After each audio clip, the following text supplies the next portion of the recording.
Une fois de plus, bonsoir chers amis. Aujourd'hui, Vincent Bolloré passe devant la commission d'enquête formée par les députés de la gauche.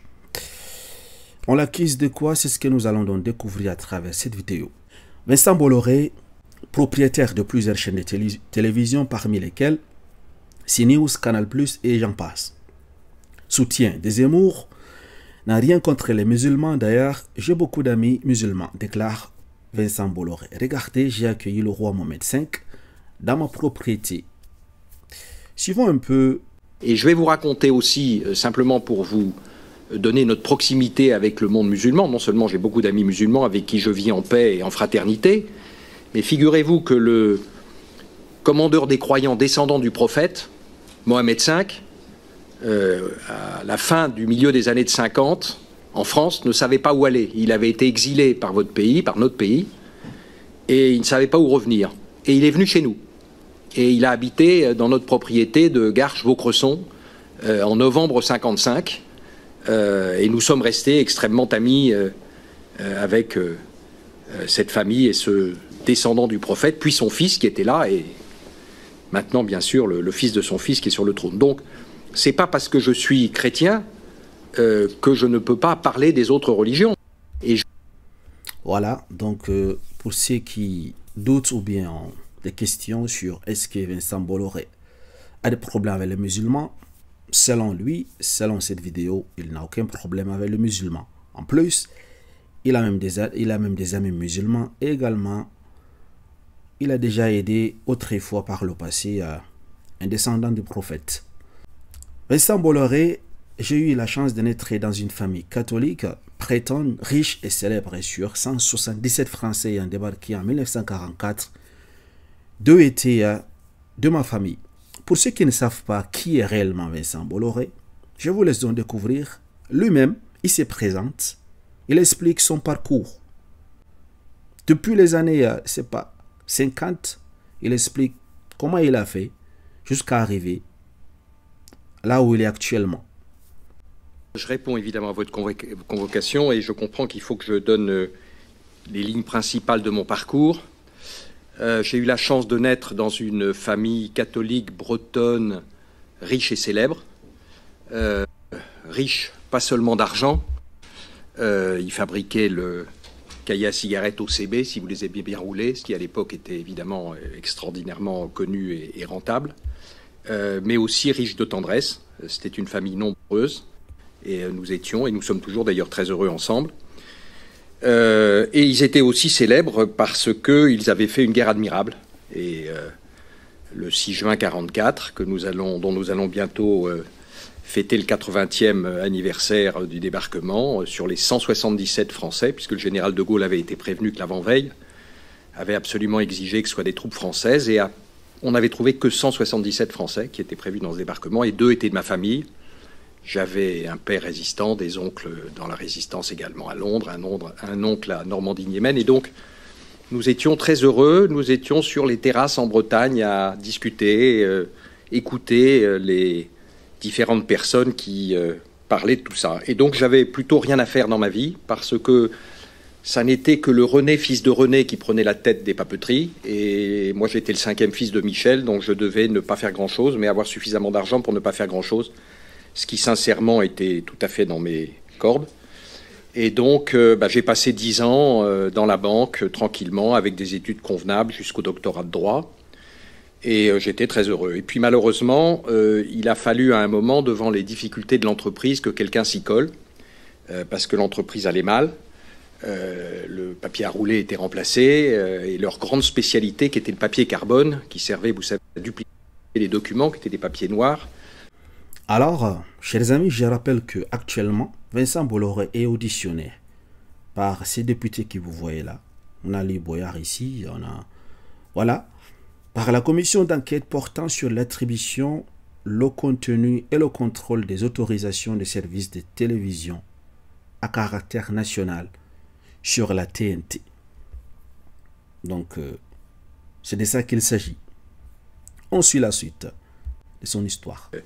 S'en souviennent, étaient remplacés par les photocopieuses et il y avait 800 personnes et donc personne ne voulait prendre le risque social d'aller dans cette affaire qui était très endettée. Donc j'y suis allé J'y ai passé 40 ans, de 1981 à 2022. C'est quand même important, hein? Il n'est pas devenu milliardaire juste comme ça, même s'il est né dans une famille aisée. Il a quand même travaillé 40 ans pour arriver à ici là où il est actuellement.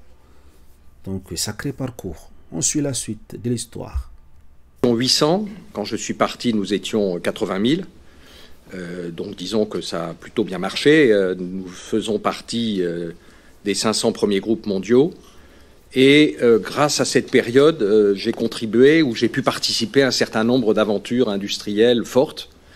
On est passé du papier carbone que j'ai fermé, arrêté, au papier sachet à thé. Les sachets à thé étaient faits en tissu. Et puis, tout d'un coup, on s'est aperçu que le papier pouvait avoir les qualités mécaniques pour résister à l'attraction de la cuillère et à l'eau bouillante. Et on est devenu le numéro 1 mondial des sachets à thé. Après, on s'est lancé dans les films pour condensateurs, dont on est toujours le numéro 1 mondial. Ce sont des petits composants que vous avez dans vos appareils photo, dans vos voitures, etc. Et puis après, nous sommes devenus l'un des 5 premiers groupes mondiaux dans les transports. Nous avons investi, créé des filières, des gens, des hangars, de la logistique. Et bref, nous avons continué comme ça à travers différents secteurs parce que je pensais qu'être un groupe diversifié présentait moins de risques.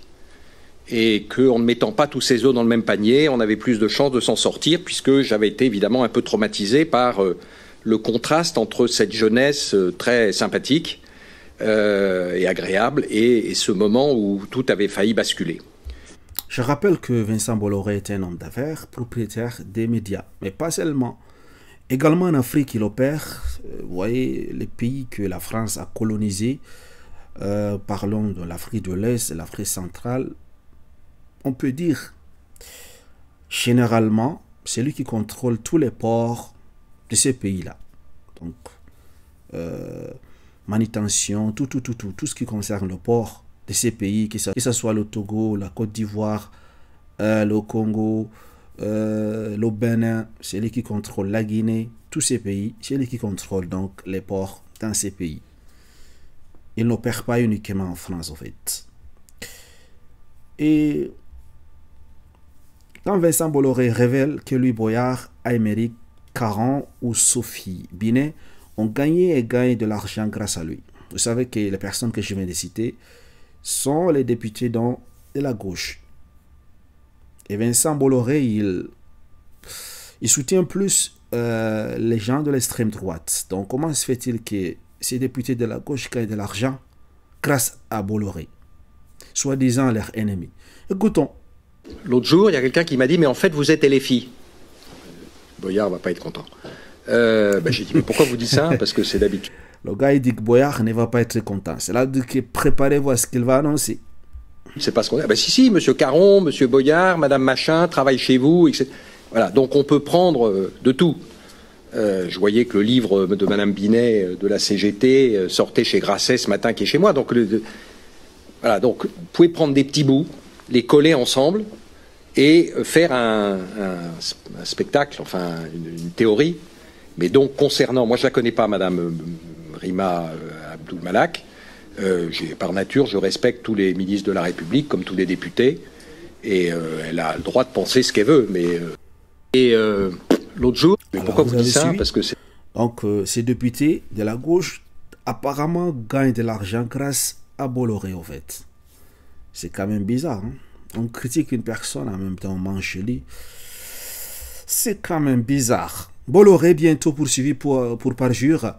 Le milliardaire vient de mentir à l'Assemblée nationale. Vincent Bolloré a affirmé ces jours n'être jamais intervenu dans les contenus de ces médias 2 semaines plus tôt. Le directeur de CNews, Serge Nejar, a pourtant avoué avoir quotidiennement au téléphone le milliardaire. Le délit de parjure est punissable de 5 ans d'emprisonnement et de 75 000 € d'amende. Chez Bolloré, est-ce que 75 000 €, c'est quelque chose? Suivons un peu. Aux personnes auditionnées par une commission d'enquête de prêter serment de dire la vérité, toute la vérité, rien que la vérité. Je vous invite donc, monsieur le président, à lever la main droite et à dire « je le jure ». Je ne suis jamais intervenu dans les contenus. en aucune façon dans le groupe Canal, et en plus j'ai pas le temps. Monsieur Nedjar, quelle est la fréquence de vos échanges avec Monsieur Bolloré? Monsieur Vincent Bolloré vient à peu près 1 ou 2 fois par mois chez Canal, donc je ne suis pas au même endroit puisque nous sommes maintenant dans un autre immeuble. Je vais donc 1 ou 2 fois par mois donc chez Canal pour parler avec Maxime Saada, qui est le patron de Canal, dans lequel je dépose, avec Jean-Christophe Thierry bien sûr, Gérald Brice-Viré qui est responsable des plateaux, et j'ai la chance de rencontrer à ce moment-là, quand il est là, Vincent Bolloré. Jamais d'échange téléphonique? Pratiquement quotidiennement ou tous les 2 jours. Voilà, vous avez suivi. Monsieur Bolloré a fait une parjure. Mais bon, pour se protéger, il faut faire tout en fait. Parce que moi, je vois 75 000 euros d'amende, c'est rien pour lui, c'est un milliardaire. Bolloré nous a fait pire que l'ami noir de Nadine Morano. Il n'est pas islamophobe ni raciste car il a hébergé le roi du Maroc, Mohamed V, en 1955. On espère que lui n'a pas ramené de punaise de lui, hein, Pascal Prod. Vincent Bolloré m'appelle tous les jours, confronté au député LFI Aurélien Saint-Toul. Le directeur de CNews a avoué l'interventionnisme quotidien de Vincent Bolloré sur la chaîne d'extrême droite. Ça, c'est grave. Donc, il intervient en fait. Le milliardaire est auditionné ces jours à l'Assemblée nationale par la commission d'enquête du député insoumis, la gauche. Le risque pour Cyril Hanouna et Vincent Bolloré est fort. C8 et CNews sont menacés de non-renouvellement de leur fréquence d'ici 2025. Ce qui marquerait la fin de leur émission. Suivons un peu ce qui se passe. C'est le bordel. Hein? Monsieur Nedjar, quelle est la fréquence de vos échanges avec Monsieur Bolloré? Je crois que Monsieur Vincent Bolloré vient à peu près 1 ou 2 fois par mois chez Canal. Donc je ne suis pas au même endroit puisque nous sommes maintenant dans un autre immeuble. Je vais donc 1 ou 2 fois par mois donc chez Canal pour parler avec Maxime Saada, qui est le patron de Canal, dans lequel je dépose, avec Jean-Christophe Thierry bien sûr, Gérald Brice-Viré qui est responsable des plateaux, et j'ai la chance de rencontrer... Je tiens à rappeler que Maxime Saada est le président du groupe Canal+. À ce moment-là, quand il est là, Vincent Bolloré. Jamais d'échange téléphonique? Pratiquement quotidiennement ou tous les 2 jours pour me parler des audiences, pour nous féliciter, pour nous rassurer quand les audiences ne sont pas bonnes, uniquement sur le confort et savoir comment les gens se trouvent à CNews. C'est plutôt pour nous conforter ou nous apprécier ou pas. Donc pratiquement tous les jours, tous les 2 jours, allez. Et il se trouve qu'en ce moment, on bat BFM tous les jours. Donc bien. Tous les jours, c'est beaucoup, hein. Tous les jours. C'est beaucoup, ça. Évidemment, j'ai la chance de l'avoir plus souvent. Ah, c'est une chance. Ouais. Je crois que les rédactions indépendantes naïves, Saint-Toul découvre le fonctionnement d'une grande entreprise. Le directeur de CNews parle des commentaires sur les résultats journalistiques qui est démise à toutes les chaînes de télévision, de radio. L'insoumission est totalement inculte. Je soutiens CNews signé et RT maintenant pour soutenir CNews contre la censure, bien sûr. Un actionnaire qui veut savoir comment se porter son groupe, dans quel monde vit-on? Parler des audiences. Et alors, il est chef d'entreprise connard. Il y a des gens qui insultent beaucoup ici. Écoutons un peu ces députés gauchistes, Louis Boyard, qu'est-ce qu'il dit? Le macroniste président de commission a magouillé. Le RN a léché les pieds de Bolloré. Bolloré a tenu des propos anti-avortement et s'est mis à parler de jeunes noirs. Il avoue, si je ne crois pas quelque chose, je ne vais pas le mettre sur mes antennes. Alors écoutons ce député Louis Boyard qui lui-même apparemment travaillé. Aujourd'hui, Vincent Bolloré était reçu par la commission d'enquête de l'Assemblée nationale. Je faisais partie de cette commission. Malheureusement, le président de la commission, qui est un macroniste, a magouillé et a changé les règles au dernier moment pour faire parler la dernière des inscrites à la France Insoumise. En gros, il voulait m'empêcher de parler. Écoutez, c'est pas grave. Il y a eu une épine, on positive comme Doumbé. Quand vous mélangez macroniste et Bolloré, forcément ça magouille. Et c'est pas le plus important de cette commission d'enquête. Parce que Bolloré a dit des folies. Il a par exemple dit, si je ne crois pas quelque chose, je ne vais pas essayer de le mettre sur mes antennes. Et quand il lui a été demandé de reconfirmer, il a dit « ce serait compliqué de mettre quelque chose auquel je ne crois pas ». Sauf que ce que Vincent Bolloré a oublié, c'est qu'il existe une loi qui explique que les médias doivent être pluralistes, honnêtes et indépendant. On a un patron de presse qui est en train de nous expliquer qu'il ne mettra pas sur ses antennes les opinions politiques auxquelles il ne croit pas. Et c'est intéressant de regarder les opinions politiques de Vincent Bolloré, parce qu'il a tenu des propos anti-avortement, dans lequel il explique qu'il y a la liberté de la vie de l'enfant en parlant d'un fœtus, et il explique qu'il a été faible en laissant son ex-femme avorter, c'était très gênant. À un moment, il parle d'un Camerounais, il parle d'un jeune noir, personne ne comprend pourquoi, mais il dit « j'ai des amis musulmans, j'ai reçu le roi Mohamed V dans mon jardin », enfin bref, du grand Vincent Bolloré. Parce qu'au fond, c'est un milliardaire d'extrême droite, et il utilise ses chaînes pour pouvoir faire sa propre propagande politique. Mais il nous a juste donné tous les éléments qui montrent que l'Empire Bolloré n'est pas indépendant, et que l'indépendance des médias en France est une vaste blague. Et c'est d'ailleurs pour ça que le Rassemblement national a littéralement léché les pieds de Vincent Bolloré.